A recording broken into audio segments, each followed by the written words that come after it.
Welcome to the recorded version of Home Safety for Seniors, part of the Family Caregiver Support webinar series brought to you by the American Society on Aging and a generous sponsorship from Home Instead Senior Care. All right, our presenter today is Molly Carpenter. Author, speaker, trainer, and family caregiver, Molly Carpenter brings years of personal and professional senior care experience and training to families dealing with dementia care. In her current role, Molly works with a team responsible for ensuring that the Home Instead Senior Care Network's 60,000 caregivers worldwide have the resources necessary to effectively provide quality care in the home and understand the importance of their work enhancing the lives of those that they serve. Molly holds a Bachelor of Science degree in Family Science with a gerontology specialization from the University of Nebraska-Lincoln and a master's degree in education with a gerontology specialization from the University of Nebraska at Omaha.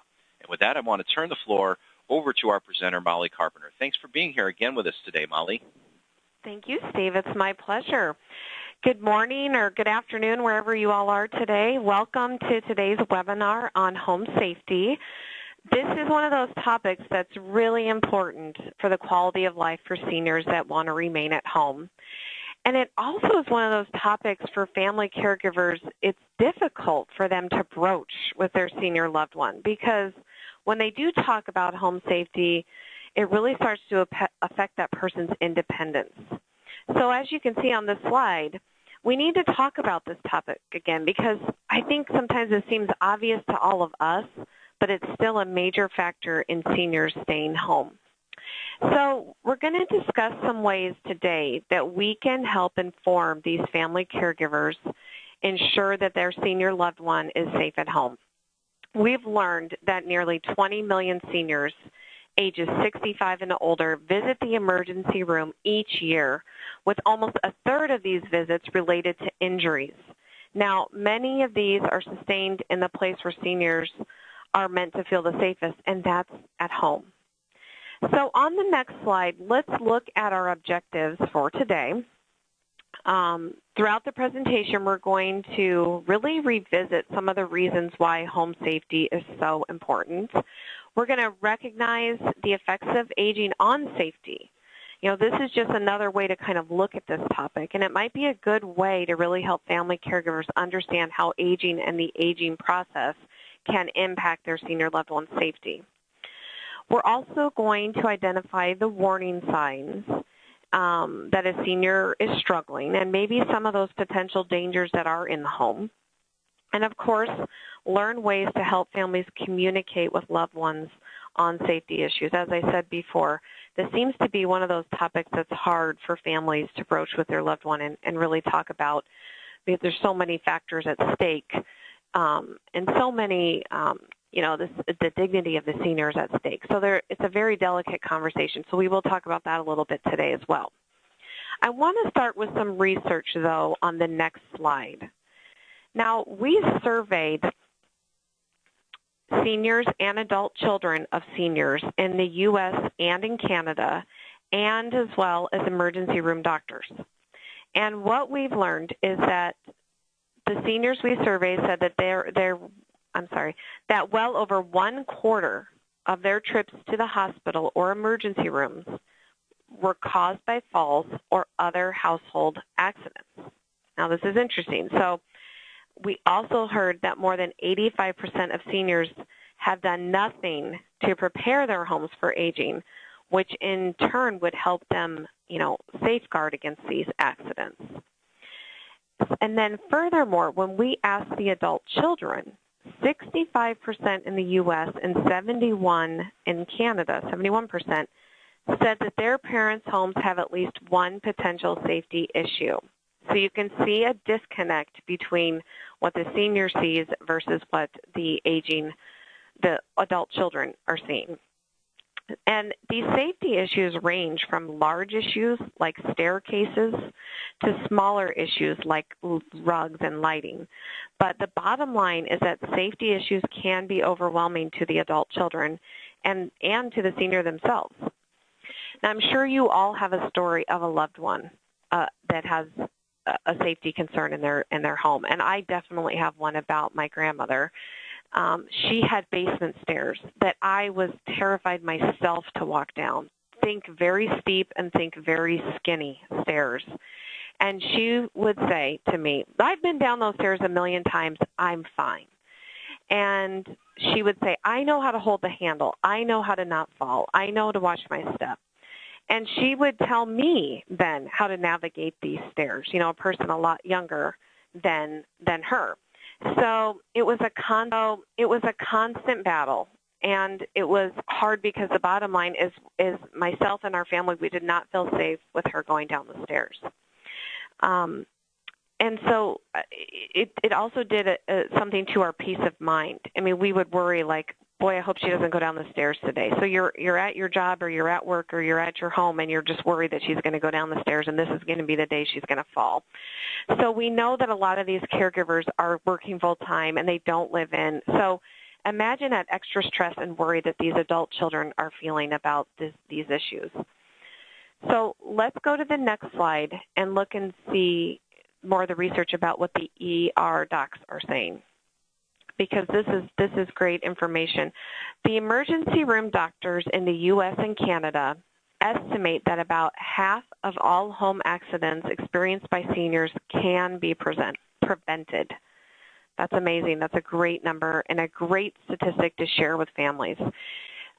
Nearly all doctors surveyed agreed that not having help at home is a risk factor for seniors and could cause injuries and have the potential for accidents. We also heard from those emergency room doctors in both countries that more than 60% of seniors they see could benefit from some extra support. So when you think about what the physicians are saying, they see this as a major concern, these home accidents, and they are telling us that they are very preventable.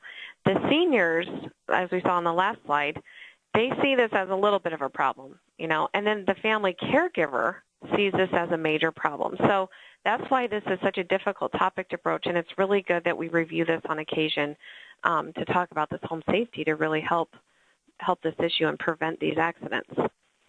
Now, one of the major reasons that seniors end up in the emergency room is falls. So let's talk about falls on the next slide. Before we address all the other home safety challenges, we have to think about the effects of aging on safety, on a person's safety. And I'm going to start with mobility, and that's where these falls come into play. Now, many falls can be prevented. There's quite a few things, and I know this is information you all are very aware of, but I think it is worth re-mentioning to get this top of mind again to really talk to families. Physical activity can go a long way towards fall prevention. With the doctor's okay, there's walking and water workouts and Tai Chi, which is that sort of gentle exercise that involves a slow and graceful dance-like movements. Those are some great exercise ideas. Also looking at activities that reduce the risk of falls are strengthening activities or any activities that help with balance and coordination and flexibility. And, one of the things I hear a lot is that seniors avoid physical activity because they're afraid to fall. I know a lot of you have probably heard that as well. This is where a family caregiver could turn to a physical therapist or look for a local program in the community that could design a program or carefully monitor an exercise program that their loved one could be a part of. A physical therapist really can create a custom exercise program aimed at improving balance and flexibility, muscle strength and gait, and really customize it based on which chronic conditions or which ailments the senior has. So it's a really good option to share with families. If you've been on a webinar with me before, you know that exercise and nutrition are hot buttons for me. And I can't stress enough the importance of this point to drive home to family caregivers. If their loved one does not move, it will lead to falls. And if they are concerned, like I said, a PT or a doctor can really help with these suggestions. I think that families sometimes think exercise means walking or running miles or going to the gym, but there's so many simple chair exercises and stretches that could really benefit the senior. So again, just a point to make there. Here's another mind shift that we can help families understand. Being a caregiver Your mind is on helping and making life better or easier for the person that they're caring for. However, that doesn't mean that we do everything for them. So, for example, if a daughter is over at her mother's house or father's house and her mother says, let's say the daughter's name is Sally. Sally, will you go into the bedroom and get my sweater for me? Well, naturally, the family caregiver is going to go into the bedroom and go and get the sweater. But if mom is able to get up and walk and get it herself, it really would still be good to encourage her to move. Now, and think about this. Even though that's a small task, think how this could add up throughout the day. It's really just those little things that can make a big difference. So this is just one example, and it's really hard for families because and especially for caregivers, right, because they always want to do for the person. They always want to help them and do whatever they can. But there's also a point where we need to understand the benefits of the movement. So it's okay to say, you know, Mom, if you're feeling good, I'll go with you, or I'll help you grab it, but let's go together. Or I want to show you something in the bedroom, and so let's go in there together. So it's just a way to encourage that movement. Now, another important tips for families is to be mindful of medications. Some medications, or even the combination of medications, can have major side effects, such as dizziness and drowsiness. This can make falling more likely. So it's important to encourage families to have a doctor or a pharmacist review all those medications that can help reduce this chance of those side effects and the different drug interactions. Okay, on the next slide, let's look at the 5 senses and how they can affect aging and safety. Now, I bring this up and look at it this way because sometimes I think it's important for families to understand, and this might be another way to help them understand the risks and how important safety is.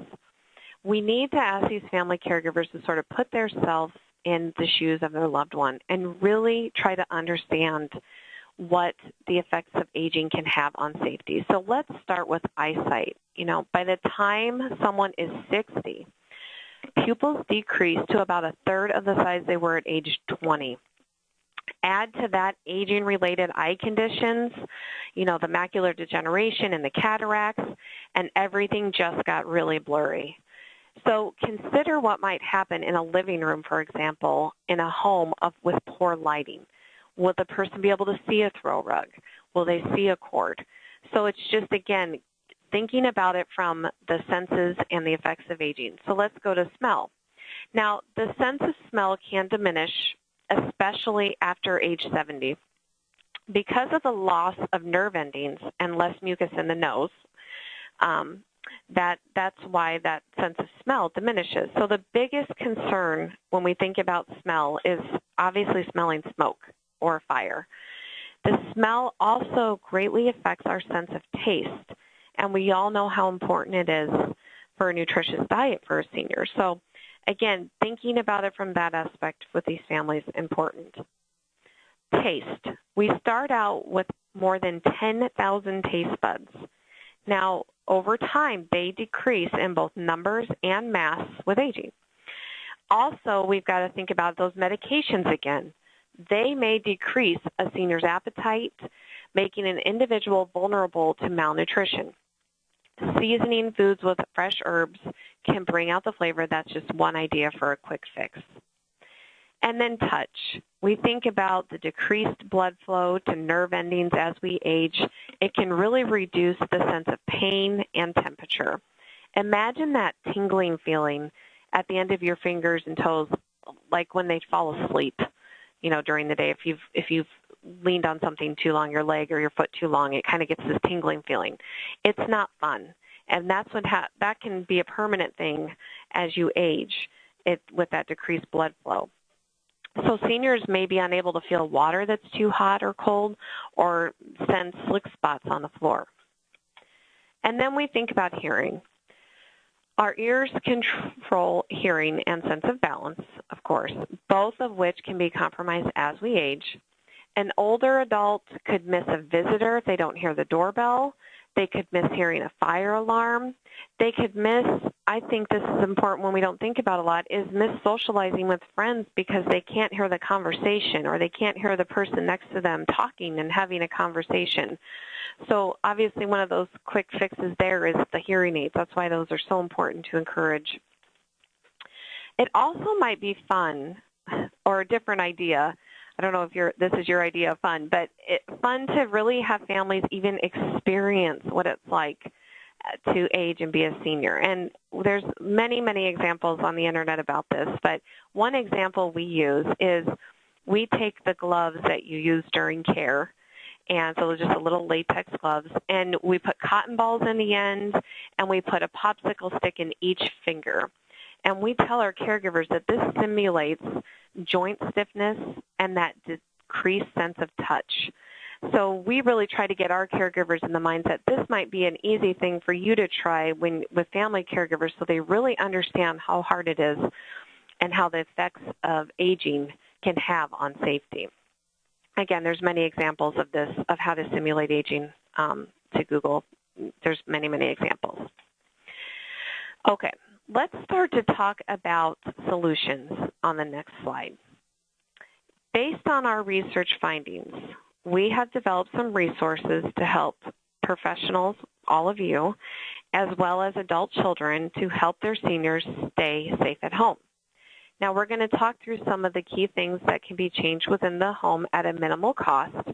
We're also going to look at a home safety checklist that we recommend be performed once a year. And then we've got some additional online resources we're going to share with you all today as well. So first, I want to look at 5 fixes under $500 on the next slide. If we go back to the survey that we conducted, remember that 65% of adult children say that their loved one has at least one potential safety hazard in their home. Now, at Home Instead, we worked with a gentleman named Dan Bowden. He's the founder of the Certified Aging in Place Specialist, or CAPS, and that's a designation for the National Association of Home Builders, and they offered a lot of safety suggestions for budget-conscious families. So the first idea, as you can see on the slide, is looking at those, the wall-mounted shower heads and replacing them with the handled shower heads that have a hose as well. Now, handled shower heads are both convenient and safe because a senior can use these devices and they're adjustable to height, and they can also convert to a handheld one. So if you're sitting in the shower, you can easily use the shower head. Now, the cost is generally less than $100, but when you add in the plumber's costs, for labor, that could be anywhere from $150 to $200, depending on the labor and how long it takes. Another good fix is installing grab bars on the walls near the tub or shower. Seniors could be tempted to grab the towel rack or the towel bar or even a shower curtain and put themselves at risk for falling. Now, a good grab bar is anywhere from $30 to $60 for a good quality grab bar. Again, we've got to factor in labor, and so again, that could be anywhere from $100 to $200 depending on the labor and the person that's asked to do it.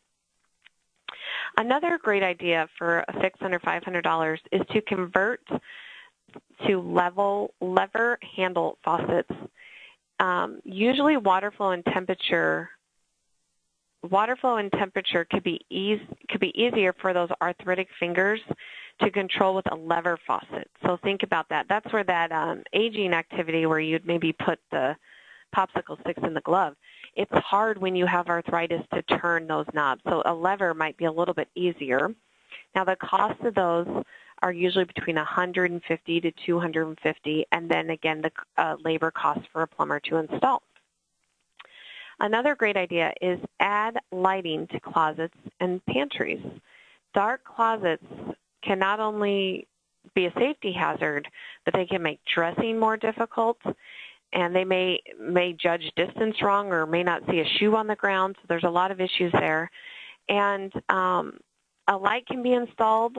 It just sort of depends on where the closet is. There's those battery-operated lights that are less than $25 that can be easily installed, or if you do have to go through an attic or go through a wall or anything, then you would need an electrician to install a light, and that can be around $200 to $250. And then add swing clear hinges. Narrow doorways could be difficult for walkers and wheelchairs, so replacing the standard hinges with a swing clear hinge allows the door to swing completely clear of the door opening. Now, the cost of this is for a handyman or a carpenter, and it's about $150, and a pair of those hinges is anywhere from $20 to $30. So again, another really economical fix for safety. Okay, on the next slide, let's look at the safety checklist. And this is just a visual of the front of the safety checklist. But, and so we're going to go through that in just a few slides. But I just want to make a point about that a lot of senior home safety experts recommend that our family caregivers and the adult children take at least one day each year to perform a thorough safety check of their parents' home. And maybe encourage families to make this near a holiday or so it's a yearly thing that's on everybody's mind. One family that I know of does it every year on New Year's Day. So it's just a quick day where you get out the checklist and you just check everything over, always involving the senior themselves so that they can see the potential things that the family's looking for as well. So in conjunction with the University of Buffalo, Home Instead, we built this safety checklist that's available for download. And I'm going to cover the checklist, like I said, and we're going to go through some of the suggestions. And then I'll tell you at the end where to get this checklist and where you can encourage families to go and get this checklist. So I want to talk through some of the main rooms in the home.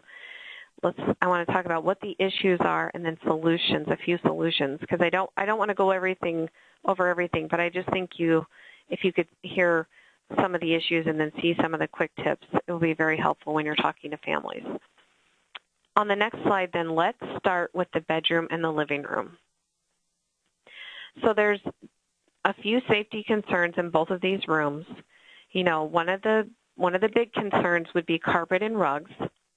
An easy solution for families is to get that double-sided tape or a rug pad to secure the rug to the floor.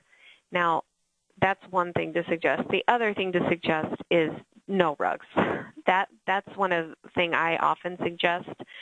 But there are those families. I've recently, actually a few months ago, was with the family, and the senior, it was a Southern Belle, a beautiful, beautiful, lovely woman, and she wanted her rugs. I talked to her about the rugs. I said to her, I'm very concerned about these rugs, and she absolutely insisted on the rugs. So what we did was we went to get the double-sided tape, and we looked at the rug pads to make sure it was secure. The other thing we did was we changed out some of the high-traffic rugs that were a little more dangerous she had a few rugs that were very level and very floor level, so you couldn't really sense a difference between the floor and the rug. We put those in the high-traffic area. So, again, looking at it through the senior eyes, it's really important to, again, get the person to buy into it, but also even if they want those rugs, there's some easy fixes. For carpet, you know, we always got to be mindful of tears, and, you know, a little glue or carpet staples can fix those pretty easily, but that's why it's important to do a check to make sure, you know, you're on top of those tears.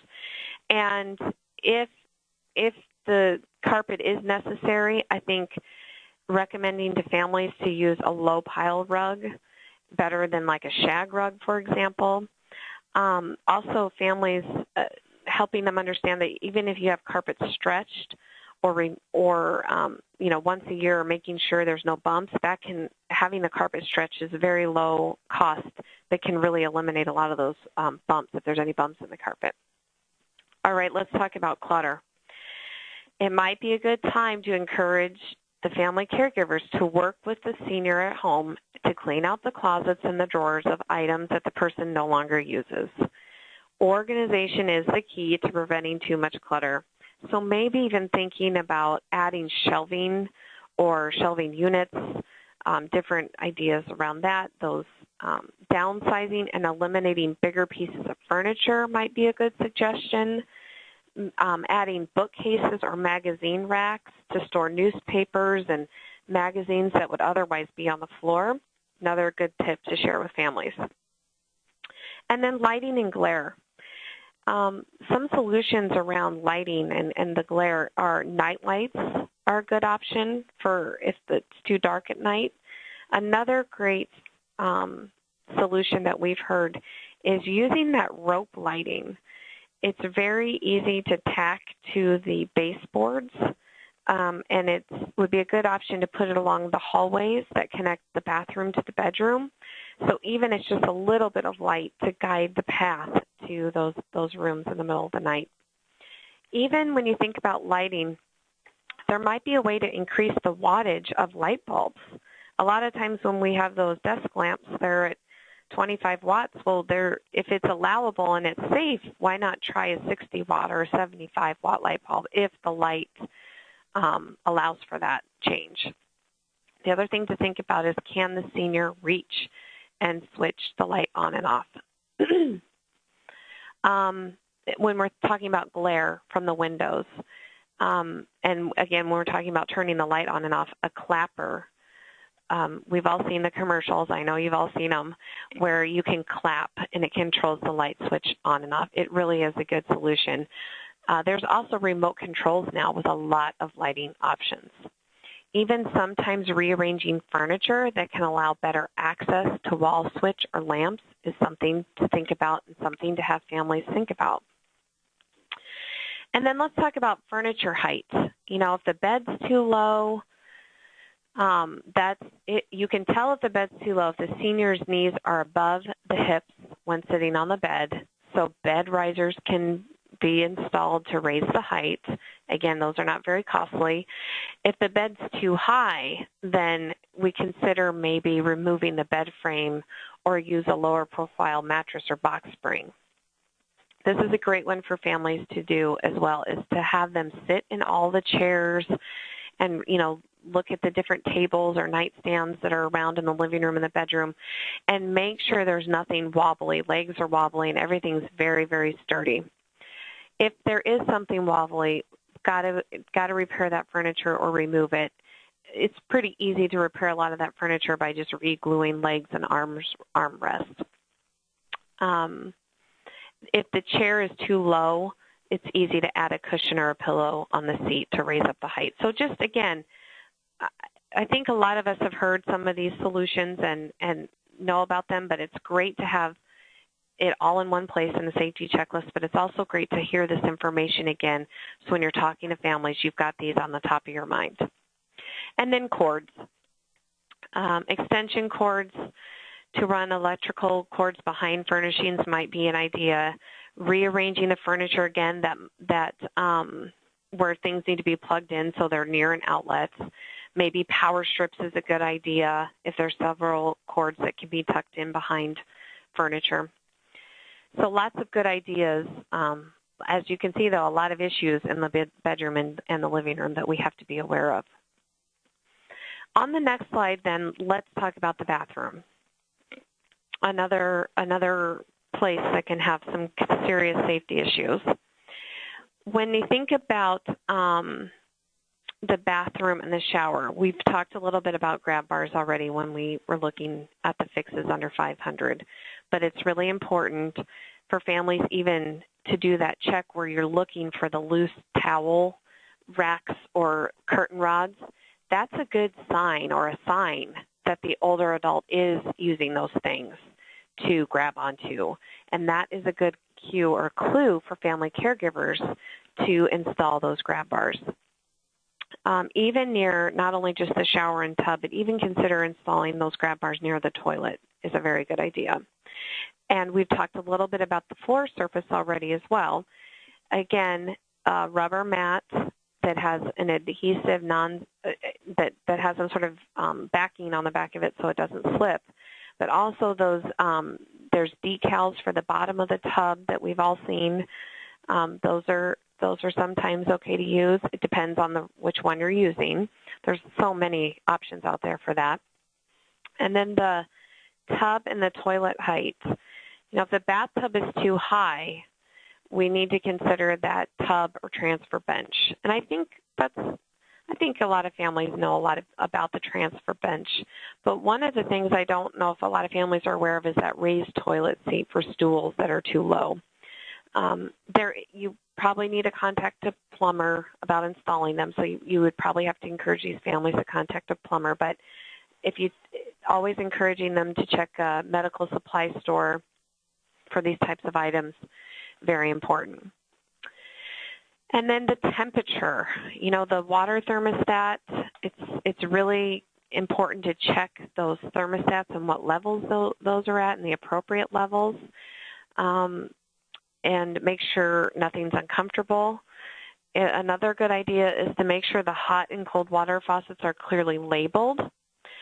So one family that we've talked to actually painted part of the levers, red and blue to distinguish hot and cold. So I thought that was a great creative solution that we've learned from families on how to help seniors understand those two between hot and cold. And then access to supplies and medications. Got to make sure medications are stored in cabinets that are easy to reach. If the cabinet's too high, the person may have trouble reaching it. And if it's too low, same thing, bending down and trying to find something can be very difficult for an aging adult. This is where that family caregiver needs to go into the bathroom and sort of test those things out, reach up and see how high it is and understand, is this something that mom and dad can still navigate? One of the solutions is for this is to really think about different shelving options that are at waist level. There's lots of storage options. I'm sure a lot of you have all seen them, where you can put a storage even over the back of the toilet. There you can add a little shelf. There's just so many storage solutions out there to making sure everything's on waist level and easily reachable. Okay, on the next slide, let's look at the kitchen. Now, as we move into these rooms, we're going to start sounding a little repetitive, so I'm going to talk about different solutions for each room, because a lot of them you're going to see are the same problems, but there's just different solutions as we move from room to room. So as I just said in the bathroom, the access to the supplies and the food, it's the same thing as in the kitchen. When we've got to either move items to the shelves that are at their level where they can easily reach them, maybe installing hooks on the walls for pots and pans that they use frequently. With my grandmother, there was this little wire shelf that we put. It fit right on the back of the sink, and that's where all of the dish soap and the sponges and everything like that went, so she didn't have to bend over and get the dish soap out from underneath the sink. So, again, just getting creative with those storage solutions. And then we've talked a lot about clutter already on this webinar as a major safety concern. But in the kitchen, some different solutions would be using a lazy Susan to help organize the countertop. Maybe even moving the kitchen table closer to the counter for additional workspace. Maybe adding one of those islands that's easily rolled in and out, but the wheels do lock, so they're very safe. Also, maybe there's too much furniture in the space in the kitchen. I've seen a lot of families, and the family I talked about earlier with my little Southern Belle, they removed a leaf from the table because this woman loved her dining room table and she insisted on having it, but it seated 12 people. So what the family did was take out 2 leaves. So it had 6, it could fit 6, but what they did was then push it up against the wall and take out some of the chairs. So it was easy for her to go right in and sit down and be able to push her chair out easily and get out and be able to navigate through the kitchen easily. And then, again, lighting, another concern in the kitchen as well. So we've talked about increasing the wattage levels. Maybe think about encouraging families to put that under-counter lighting in, though. Even sometimes there's the ones that just stick and you put a battery in them and all you do is tap them to turn them on. They're very inexpensive. I have lots of those in my own home, actually. And if you've got to, again, install something, an electrician will need to be called. Maybe if you need some extra lighting overhead, that's an option. Chemicals is something that could be a problem in the kitchen and in the bathroom. In the kitchen, we mostly talk about the cleaning supplies and other supplies that could pose danger. Now, this really comes into play when a person has Alzheimer's disease or another dementia. So if the person has dementia, encouraging those families to lock those cabinets that have those chemicals in them, or just removing the chemicals, or again considering a higher shelf for some of those chemicals. Now, surfaces, just like the bathroom, it's hard because a lot of the surfaces in the kitchen have potential for slips as well, just like the bathroom. And again, we've talked about that rugs aren't always the best solution. So suggesting comfortable shoes that fit well or socks with the non-skid sole. I unfortunately have again, about my grandmother, she took the dishwashing soap from the kitchen to the bathroom to clean her sink one day, and she did not notice that she leaked some of the dishwashing soap on the kitchen floor. So when she came back to put the soap away, she fell, and she did break her leg. And so, which caused rehab and caused time away and all of those different things. So this is really hard when it comes to things like that. Our family, we probably should have hired a caregiver sooner because her eyesight was poor. She couldn't see the soap on the floor. And that kitchen, we took the rugs out, and that kitchen always has those slippery surfaces just like the bathroom. So this is a really hard one. One thing that I've seen families do is try to change out the tile so it's darker or it has a different contrast. But again, that's a very expensive thing to do. I have seen families do it, but it's very hard in the kitchen and the bathroom when you think about those slippery surfaces. I think another issue in the kitchen we need to talk about is those spoiled foods. This is when earlier we talked about the sense of smell, and that could be one factor. There's a lot of dangers we all know to eating outdated or spoiled foods, and one of the solutions is to either encourage families to help their loved one freeze things, divide bags into leftovers, and put things in the freezer for future use, or maybe take a Sharpie, a really black Sharpie marker, and mark in real big letters the expiration date on each of those items that can spoil easily. And then we look at the sharps or the utensils in the kitchen. Again, this is a judgment call for families. We need to keep the dignity in mind and sort of remove those dangerous utensils if necessary. All right, on the next slide is the laundry room. And a couple of these we've already talked about from the other rooms, so I'm going to kind of skim over lighting because we've talked about the lighting. The stairs is a little bit unique if the laundry room is in the basement. We've got to make sure there's a very good railing. We've got to make sure maybe there's stair treads or a carpet runner that can be installed. This is important for families to continually to walk down those stairs, to walk through the basement, make sure there's no clutter, make sure the stairs are steady. And we've even had one family paint the bottom of the stair a different color to sort of distinguish that this was the last stair. So very clever ideas. Also a big one is the weight of supplies. Our laundry detergent bottles are huge. And so it'd be great to encourage family members to buy the smaller bottles. Don't go to Sam's or Costco for this one if you're buying for your senior loved one, or divide the detergent into smaller bottles. Same with carrying baskets. if the laundry is too heavy, this might be, we've all seen families locate the laundry to the main floor living, which is a huge expense and a lot of work.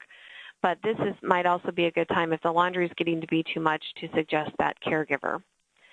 And then finally on the next slide, we look at the garage and the yard.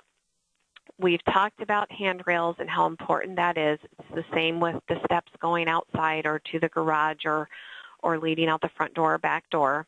I think a unique one about the outside is the trash and the tools and all the chemicals. So got to make sure there's enough, the trash containers are big enough, but they can't be too big to where somebody could not move those very easily. So maybe those trash cans being too big, if a neighbor could help move them, or if the cans, we've got to make sure they're wheeled cans.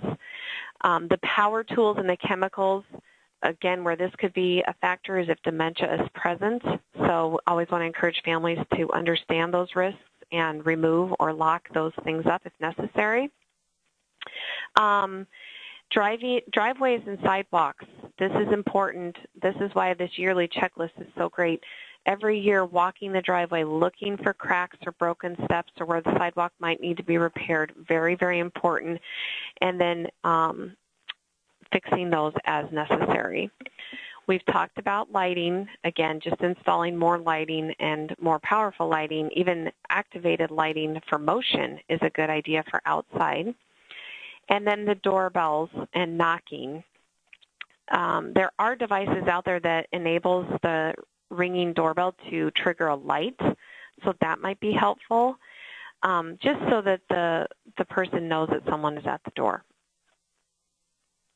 All right, let's go to communication. You're going to hear me say on the next slide, thanks, Steve, you're going to hear me say a lot that communication is the key when it comes to the safety talk. And it's the key in everything that these family caregivers do. And I know it's important for all of you as you're talking to families, this is where it matters. Communication matters so, so much. It's important to convey a lot of the messages that we've talked about today. And it's really hard for family caregivers because it's a role reversal. They're now the protector. They're trying to ensure that the safety, that their parent is safe and cared for and is safe at home. So it's hard for family caregivers during this transition time. So when we're talking to them, we've got to stay positive and helpful. And the caregiver has to stay positive and helpful when talking with their family. Encourage these family caregivers that arguing is not going to do any good. Like I told you about my grandma on the stairs, arguing got us nowhere. We listened to her concerns, understand why she wanted to go into the basement, and then offering solutions was very, very important for our family to understand. So once we understood that she was worried about water coming in her basement, every time we came to her house, somebody went down and checked to make sure there was no water in the basement. So it's little things like that went a long way to her not agreeing not to go downstairs, understanding the risk, and having a solution in hand. The other thing is when we think about, the dignity and respect, our family actually considered putting a door on the basement and locking it and not giving her a key. I know that sounds terrible. It sounds harsh to even say it out loud to all of you, but that would have showed her no respect at all, and it would have been a terrible move for her dignity as well. So we had to constantly remember how hard this was for her and put ourselves in her shoes. This was a woman who could do everything on her own and was completely independent and worked so hard and kept her house up so well. So this was so hard for her. And so we really had to realize that this was really about her and her dignity and that she did not want to lose her independence. So that's when we started to come up with other solutions. So really reminding family caregivers to be mindful of the dignity and respect. And that's where that empathy comes into play, is trying to put yourself in their shoes. I've said that several times today. It's just so, so important. Listening is very, very important. A lot of times we don't want to listen, and our family caregivers don't want to listen. They just want to do what they think is right and just do it. but it's important. This is one of those conversations where it's important that we listen. That's going to lead to successful solutions. Encouraging loved ones to take some time to really visit and understand and have a good talk with their senior loved one is the biggest thing I could leave you with today, that you really try to help these families understand that and really come up with solutions together. Okay, finally on the next slide are resources. I know you all have a lot of questions, so I want to get to those. Our resources are from, you can see them listed there. We worked with the University of Buffalo. You can see the Certified Aging in Place Specialist website. The place where you can get the safety checklist that's downloadable and free for you to use and to give to family caregivers is makinghomesaferforseniors.com. There's also a lot of great information on the National Safety Council website and the Canada Safety Council website as well. So I thank you all so much today for joining the webinar, and at this point I'll turn it over to Steve for questions. All right. Thanks very much, Molly. Great presentation. Joining us for the Q&A is going to be Erin Albers, also from Homestead Senior Care. So thanks for joining us today, Erin. Thank you. Okay, let's get right to it here and jump into the questions here. Is there any certification or training on doing a safety to prevent accidents or injuries at senior homes? Is there any sort of certification needed? I am not positive on that. In the tools and resources that we created, we actually do have a legal disclaimer on there that says that this is not done by trained professionals, and so it's done to the best of our knowledge and abilities. So I'm not sure if there's anything formal out there, but we do try to protect ourselves in knowing that we'll do the best that we can to notice things that can help with the safety issues, but not be liable should something happen. Okay, and can you let us know where the information came from that was referenced on the earlier research slide that we saw as part of the presentation? If it was on the research that Molly shared, that's actually information that we did our own original research on, so that can be, all of that research can be found on caregiverstress.com. If you do is that what you're referring to, the research around the home safety that Molly shared? Yep. So again, that's caregiverstress.com? Yes. Okay. And under Making Home Safer for Seniors. Okay. Excellent. So if you have any questions, again, text them into us using the questions option there. And let's keep it rolling here. The next question, do you utilize occupational therapists to do home safety assessments? OTs can be very helpful in addressing needs of older adults to help them remain safely in their home. Yes, very interesting. My brother's an occupational therapist, and we actually talked to him a lot about that when we developed this program. We do not have a formal relationship with a, we're here at our corporate office, so we don't have a formal relationship with a physical therapy group, but I know that some of our local franchise offices do partner with occupational therapists to provide those types of services, absolutely. Okay. Erin, we've been talking an awful lot about, going through the home and checking out the various areas for safety. Now, the home with so many nooks and crannies and rooms and everything to think about, it can be kind of overwhelming for an individual to walk in and be able to take in the entire thing at once. So can you walk us through and maybe give us the top couple of examples of potential areas that maybe a caregiver or a family member should look out for, some of the really top ones that are really the most important that should be addressed absolutely first? Absolutely. I think we need to look at the kitchen. First and foremost, common hazards in the kitchen, of course, the stove and fire, sharp utensils as well. And also the things in cabinets, reaching in and out of cabinets for things can cause the risk, especially for falls, especially if the floor is slippery, if they've just washed dishes. So I'd say the kitchen first and foremost for those types of things, and then the bathroom.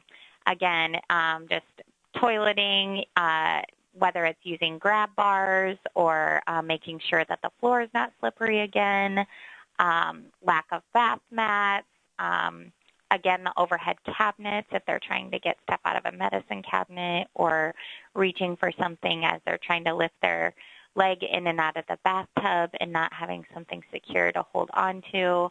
And then just, is the toilet even the correct height? Something to look at there. So I would say if you're going to check anywhere, make sure the kitchen and the bathroom are safe, and then you can then move on to other areas that are less utilized, maybe like Molly talked about, the basement, things in the basement or in the garage, the bedroom. But you can even just take it one room at a time if it does seem overwhelming, but I would definitely start with the kitchen and bathroom. Okay, sounds good. Next question. How do you overcome cultural barriers regarding aging and home safety?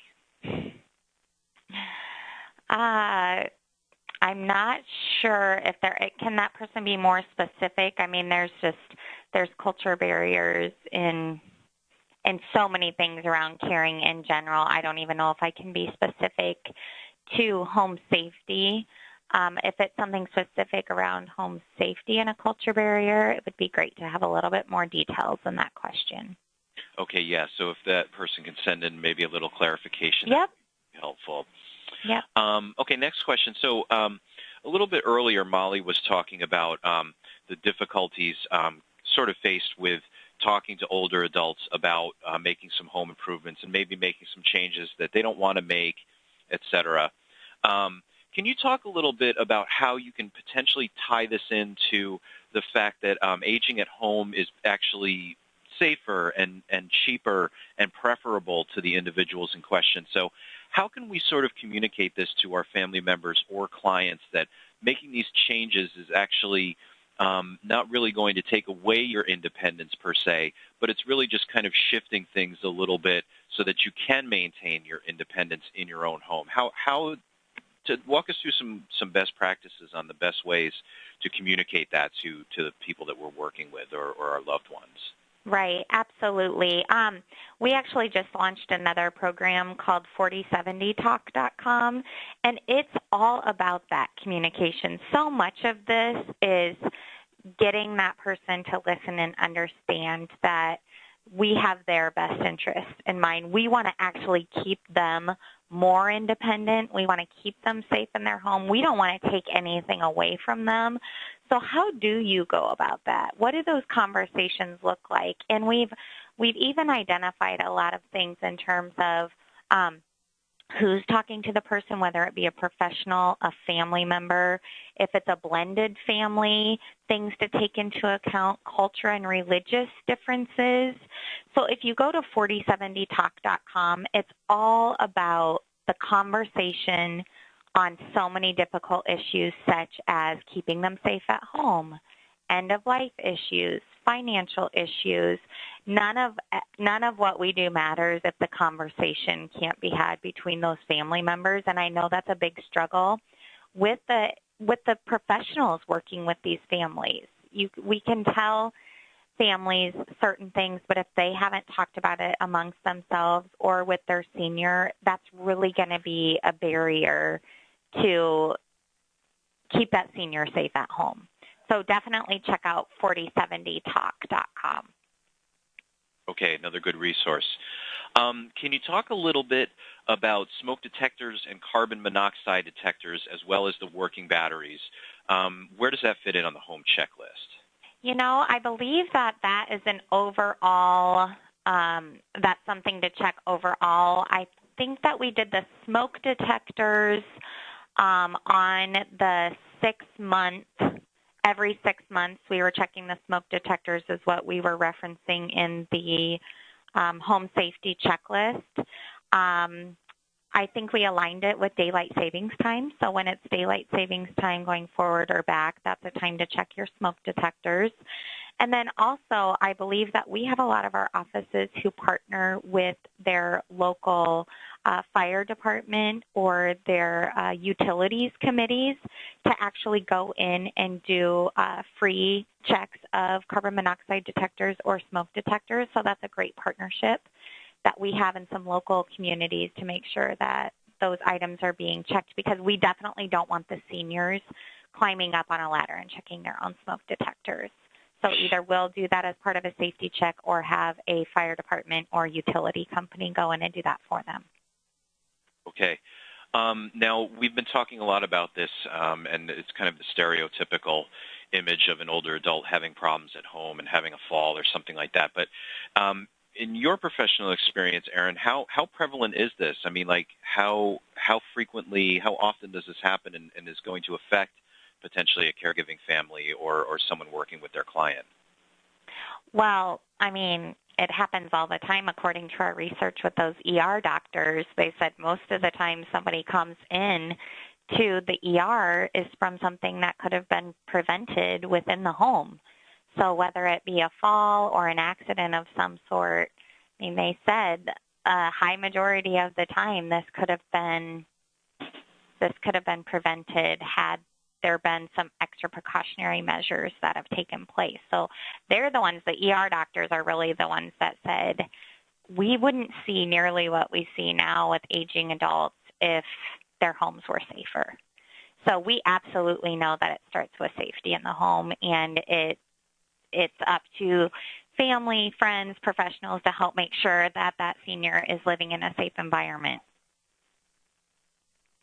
Okay, we've been talking a lot about, sort of the traditional things that come along with aging, but can you talk a little bit about when it starts getting into working with individuals or family members who have dementia, who it might not necessarily be a physical problem that they have, but when do you start having that conversation around people whose cognitive abilities are starting to be affected and how that can then tie into home safety issues?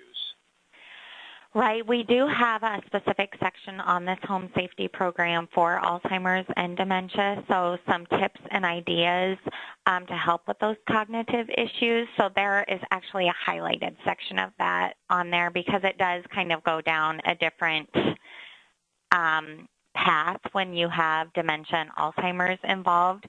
So again, we do highlight that in there. I know one of the things that we did on the Alzheimer's and dementia route is aligning the hallways with like rope lighting from the bed to the bathroom at night, so the person did not get disoriented and not know how to get themselves from their bedroom to the bathroom. So tips and tricks like that. We also have specialized Alzheimer's training that our families and caregivers go through, and there's an entire class around home safety. So that's also something that you can check out on our online resources as well, which is on helpforalzheimersfamilies.com. So I know I'm throwing a lot of resources out there, but we do have information on all of these items, and home safety is definitely covered in every area. All right, good to know. Well, Erin, we are just about out of time. We've reached the end of our hour, but I want to thank you for joining us today, and I also want to thank Molly Carpenter for joining us. Thanks for another great presentation. Yeah, thanks to all of you. Again, if you have any questions or need further information or resources on anything, you can absolutely reach out to any of us. Thank you so much, Steve.